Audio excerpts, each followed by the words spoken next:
Welcome, everyone. I'm Scott Danner. I'm the CEO of Freedom Street Partners, and many of our sister companies and friends are all joining us today from all over the country. So we welcome all of you for being a part of something that we know is on the top of your mind. We are very lucky today to have Ed Mills, and I'm going to read Ed's bio, but as we come into this, Raymond James does a wonderful job of keeping us abreast of what's going on from their perspective, our analyst perspective, and all the data that's out there, and just kind of grinding through some of the details that we see. And it has been one heck of a year, 2020. So without further ado, I know a lot of you are joining us on your lunch breaks today from all over, whether it be at home or in the office again. Today with the 2020 election update, we have Ed Mills, Managing Director of Washington Policy. Ed Mills joined Raymond James in November 2017 as a Managing Director and Washington Policy Analyst, bringing almost 20 years of Washington, D.C. experience. Mr. Mills concentrates on the impact of Washington on Wall Street, with a specific focus on elections, trade, Wall Street reform, housing, finance policy, taxation policy, and tech regulation. He's frequently consulted by policymakers and stakeholders, and his work has been featured extensively in media outlets, including the Wall Street Journal, the New York Times, Washington Post, LA Times, BBC, Fox Business, and CNBC. We are very grateful to Ed taking his time to share all the data and information he has with us today. Ed, thank you for joining me, and I'm going to turn my video off and let you get on with the presentation. Thank you so much. Yeah, thanks, Scott. So one thing that I've been saying a lot is that, what a year last week was. We're kind of fast and furious here. I welcome you to my home office. I keep the kids artwork up just to kind of keep a level head through kind of what has been an unusual year. One thing that I always like to discuss before starting these presentations is that I am coming at this kind of in a nonpartisan way. I am not a pundit. I am an analyst, and kind of my goal is just trying to provide the kind of best information I can using a mosaic approach, talking to kind of folks on both sides of the aisle, nonpartisan individuals, trying to say kind of what are the most likely outcomes here, what should we be watching, and probably most importantly, what does the agenda look like in 2021 and beyond, and how that will impact our portfolios. So to start with an election update, we'll start with the presidential election. So all eyes are on battleground states. As we all know, we select the president based upon the winner of the Electoral College. The 6 states that I continue to have as my toss-up states, and we can argue whether or not something should be added or subtracted from this, is Wisconsin, Michigan, Pennsylvania, Arizona, Florida, and North Carolina. Add the congressional district in Nebraska and Maine that could flip. And that, to me, is really kind of what I am continuing to focus on from the election perspective. Something to note about all of those areas is each of those 6 states were all won by President Trump in 2016. And we all know that he has a strong base of support. But a question that we're debating is, does he have a ceiling of that support? And so with not having a strong third-party challenger that will take away the vote from either of the 2 main parties, does kind of getting up to 50%, where kind of he was unable to get to 50% in the vote in 2016, cost him some of these Electoral College votes. On the flip side, there were a number of states that Hillary Clinton won in 2016, and she was not able to get to 50% either. That's where you see kind of a push by President Trump, say, in the state of Minnesota, to kind of see if he can kind of go on the offense somewhere on this map. As we look at the race by the numbers, we'll start with polling data. Happy to have a conversation about the accuracy of polling data, but it does give us a kind of snapshot in time. Right now, Joe Biden does have a national lead in the polling data. On a state-by-state level, it is closer. You do have, this is where kind of a small move in the race might move it closer to President Trump, even if Biden does have a maintained national lead. One of the other issues we always look at is favorability ratings, because oftentimes, generally speaking, if you have a net favorable rating of negative, it is hard to win re-election. And so, Donald Trump continues to be underwater from this perspective. Biden, is someone that continues to have about even. And it's really important kind of, if you are underwater, you want to drive up the negatives of your opponent, trying to get people who dislike both candidates either to not vote or to vote for you, even though they dislike you. Something that happened in 2016. So, in the 2016 election, I can't tell you how many people told me, I just don't like either choice. A number of them didn't vote, voted for a third-party candidate. But when they voted for either Hillary Clinton or Donald Trump won that group by 17 percentage points. As we look at this year, right now, Biden is winning that group by 40 percentage points. So kind of either a driving up of the negative ratings of Biden or getting some of those people who dislike both candidates to move to Trump would be one of the ways in which he could recover. Also getting a higher than expected turnout by his base of support. That's probably one of the things that is the hardest to model, is exactly who's showing up. And so if there is a shy Trump voter out there, it is a question on whether or not they are participating in some of those polls. That's going to keep some folks kind of a little bit uncomfortable in any of the election outcomes until we have tabulated all the votes. For the Senate, there are, just as a reminder, 50 states, 2 per state, so 100 seats. A senator has a 6-year term. It is a rolling kind of 1/3 every 2 years are on the ballot. This year, there are 35 seats on the ballot. Republicans are defending 23 of those seats, Democrats 12.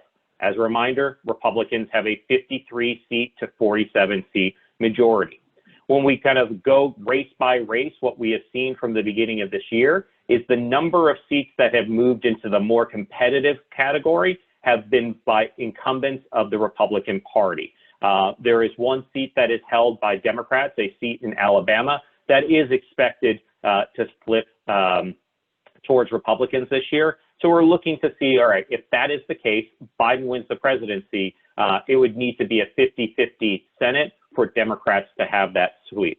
So when we look at kind of what would the easiest path based upon polling numbers, generally speaking, it is that seat in Alabama flipping, and then kind of Arizona, Colorado, Maine, and North Carolina going towards the Democrats. Maybe add Iowa, because that is emerging as a more competitive seat right now. But that would be kind of the clearest path to a Democratic majority. So one thing I'll be talking about later is how I'm watching North Carolina on the election night. People ask, if the bottom politically falls out from the Republican Party, kind of what is the seat count that we could be looking at? If everything went Democrats' way, and I'm not saying this is going to happen, but it's helpful from a kind of exercise to kind of think about this, I think that the upper range would be in that 54 to 46 seat range. However, if it is a good night for Republicans, conversations that I've had in DC would say the expectation is there would be some loss of seats among these three, Arizona, Colorado, Maine, on election night. Maybe just one, maybe just two of these seats, but this would be the path for Republicans to maintain that majority after this election. One thing to highlight that we are also focused on in the Senate elections is that ticket splitting is increasingly dead.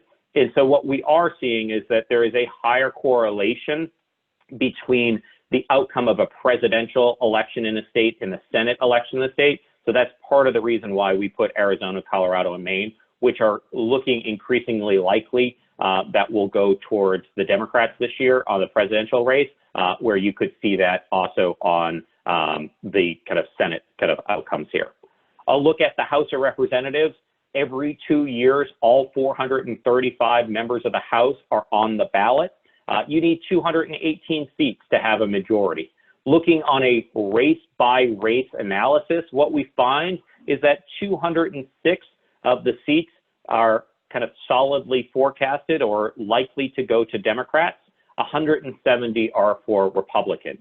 So to get to that 218 majority, you add up the 206 and the 18 that are already lean Democrat, you're above the kind of 218 majority. So I'm not saying it's impossible, but it just seems extremely unlikely at this point that Republicans will have a majority after this election, unless something that we're not seeing in the kind of data right now shows up on election day, or we have some additional October surprises between now and November 3rd.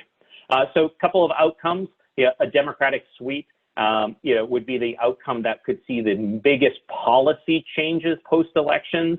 And I think that the thing that I've always asked folks to do is not have a knee-jerk reaction to any of these outcomes, and I'll explain that a little bit later in the market implications. But I think this is a very different election because of COVID, because of the economy, because of some of the policy differences between the candidates. So there's going to be some headwinds and there's going to be some tailwinds. Some of the headwinds to the market could be increased regulation, could be some of those tax changes. But on the flip side, robust fiscal support for the economy, as well as de-escalation in China trade, are things that the market could be viewing as quite positive. So we're going to have to balance out kind of once we understand the agenda more, if this were to occur, what would happen? The other big debate here is, will Democrats end the filibuster in the Senate? The more that they have above 50 seats in the Senate, the more likely that becomes possible. That's something that the market is going to have to digest after November 3rd, should it occur. Next most likely outcome is a status quo election. I do believe that if President Trump wins re-election, Republicans will maintain a majority in the Senate, kind of part of that dynamic I discussed, and Democrats are very likely to maintain a majority in the House. Traditionally, kind of the markets have liked a kind of status quo or divided government, but the debate here is going to be how much fiscal relief is going to be available for the markets. Is that going to be something that is going to be able to get developed in the lame duck? Is it going to be lower than what we hear, say, even the chair of the Fed, who is usually very apolitical on fiscal issues, is saying is necessary to sustain an economic recovery here? China trade fights could easily intensify. Real questions of economic and technology decoupling between our two economies, and a new Cold War, kind of certainly is kind of a question I receive quite a bit from investors. A third most likely outcome could be a Biden presidency, but Republicans maintain control of the Senate. This here, would come with all of the regulatory changes. It wouldn't come with the tax changes.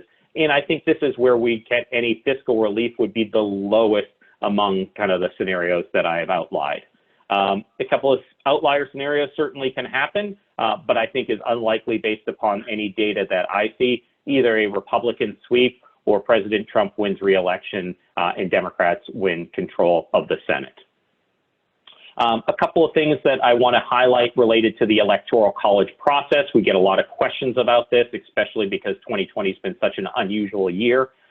It's a reminder that on November 3rd, when votes are tallied up, it is a vote for electors to the Electoral College. They are set to meet at the first time on December 14th and kind of submit their findings to Congress by December 23rd. All things working out, the vote in a joint session of kind of the House and the Senate on January 6th. Anyone failing to, if there is no candidate that gets 270 Electoral College votes, it triggers a contingent election where the House of Representatives votes for the president, the Senate votes for the vice president. In that scenario, each state in the House gets one vote. So the entire delegation of California, with 50 plus members in the House, would have the same weight as the one representative from Wyoming. I think it's a low probability event, but something that gets asked. If there is a need to change who is on the ballot between now and the Electoral College meeting, it is up to the national parties to choose a replacement either at the presidential or vice presidential level, something that has come up a number of questions in the last week or so. Absentee ballots get a lot of questions because we are going to see an elevated amount of mail-in ballots in 2020 here. Right now, what we do see is that Democrats disproportionately say that they are going to vote by mail compared to Republicans. So I kind of highlight this because on election night, when we get some of the returns, we have to figure out, are these the absentee ballot data that we're getting, or is this the day of election data that we're getting? Because if it's a day of election, it would be potentially 80% of the votes that are Republicans and only 50% of the votes that are Democrats. Or if it's absentee ballot, it might be 20% of the vote that's Republicans and 50% that is Democrats. So you could see some skewed results, and that's part of the reason why folks are saying be cautious on election night with some of the first data that comes in. All of the major swing states do allow for no excuse absentee ballots or mail-in ballots this year. And there are a number of likely Democrat and likely Republican states that do that as well. Some other states, kind of, I guess before I get into other requirements, one thing to watch in this is that for kind of ballots that are returned, rejection rates are higher on absentee ballots than in in-person voting. And, up to 6% in Georgia, California. If an election is close in one of these states, these rejection rates could matter. In 2000, we had the hanging Chad. The question in 2020 here is, say in the state of Pennsylvania, do we have the naked ballot? If it's not signed, it's going to be rejected. If that is a difference, that is a concern. Other states do have some pretty strict requirements on mail-in ballots. You have Oklahoma that it must be, notarized, or because of COVID-19, a copy of a suitable ID has to be included. So it really does vary on state by state kind of levels. But probably the most important thing that I want to leave you with here tonight is the expectation on how long the vote could take might be a little bit out of what is actually going to happen. So when ballots are returned, it is up to state law as to when they are counted. So in a couple of key states like Florida, they can start counting those ballots 22 days before Election Day. And in North Carolina, which I'll go into a little bit more here, they can start counting 14 days before Election Day. So on election night, the first data that we are going to see from Florida in North Carolina after the polls close, say, at 8 o'clock at night, we might not have 1% of the ballots counted. We might have closer to 50%. So we actually might accelerate the count. If it is a close election, we could be in for a long count. If the election breaks clear in one direction or another, maybe it is going to be quicker to know who's the president than what people are concerned about right now. So to look at North Carolina, because it is a swing state, because it is a state that could be the tipping point for the Senate majority, the thing I'm looking at here is that on state level polling data, what we find is if there is a polling error, it is consistent across almost all of the swing states. So North Carolina shows some of the tightest margins in this election. If there was a polling error and Trump is outperforming, there will be a sense that he will outperform expectations in some of the other states, and maybe the election is going to him. If there was a polling error or the polls are correct and it goes towards Joe Biden, there will be a sense that that correlation will allow him to win the other swing states and that the election is clearly going to him. If we know the outcome of the Senate election and the incumbent Republican loses in North Carolina, there will be an assumption that there is a very high probability of a Democratic sweep. So this is something to kind of watch.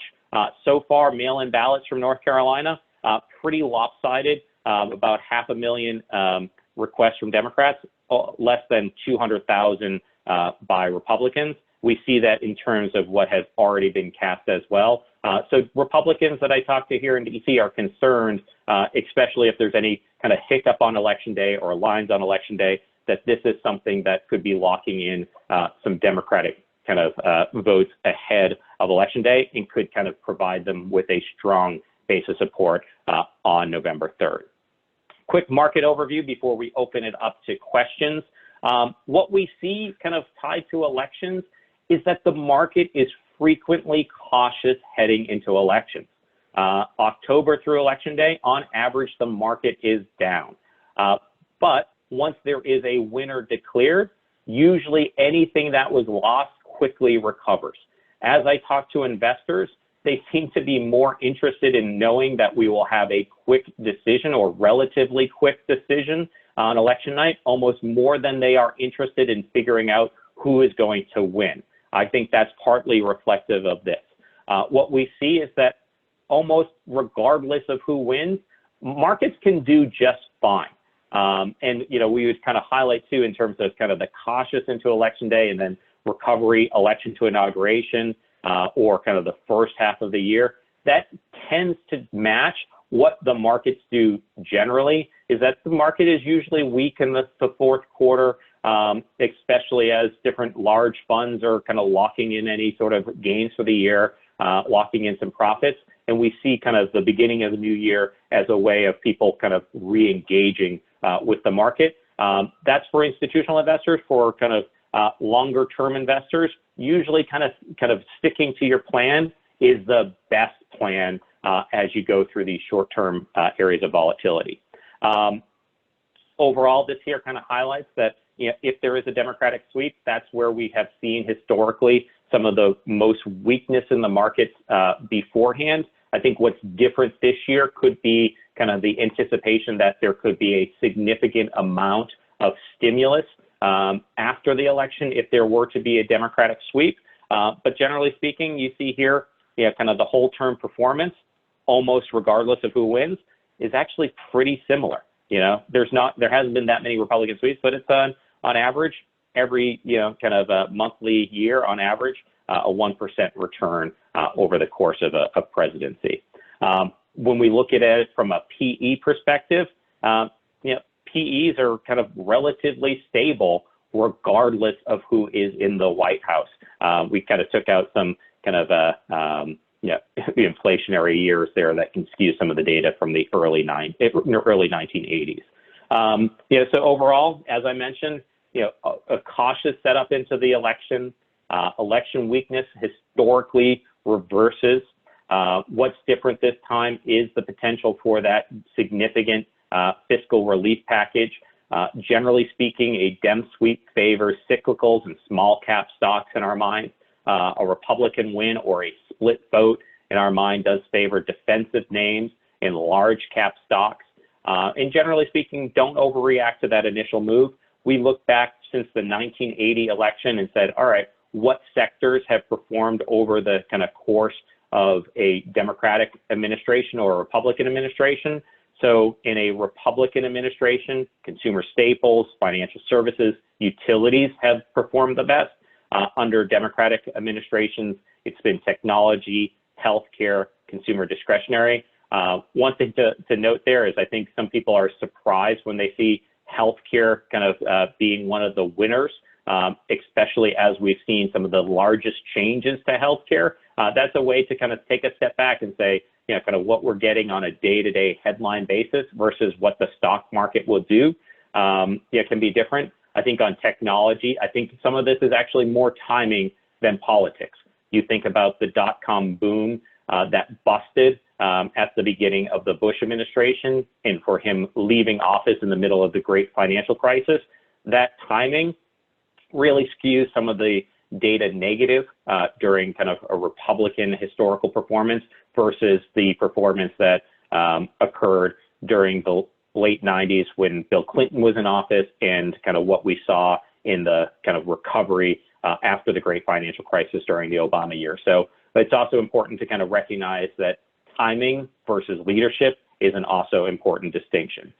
With that, I'm going to, kind of open it up to any questions that we have and see kind of how we can kind of drill deeper into any of these topics. Scott, I'll turn it back over to you.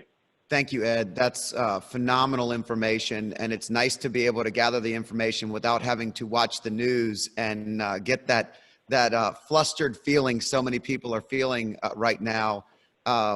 We're going to do a hard pause before we go into question and answer so that we can end this and allow for the recording to be paused, and that way people that weren't able to make it can get to see it. And so thank you everyone for joining us. Thank you, Ed. Wonderful job.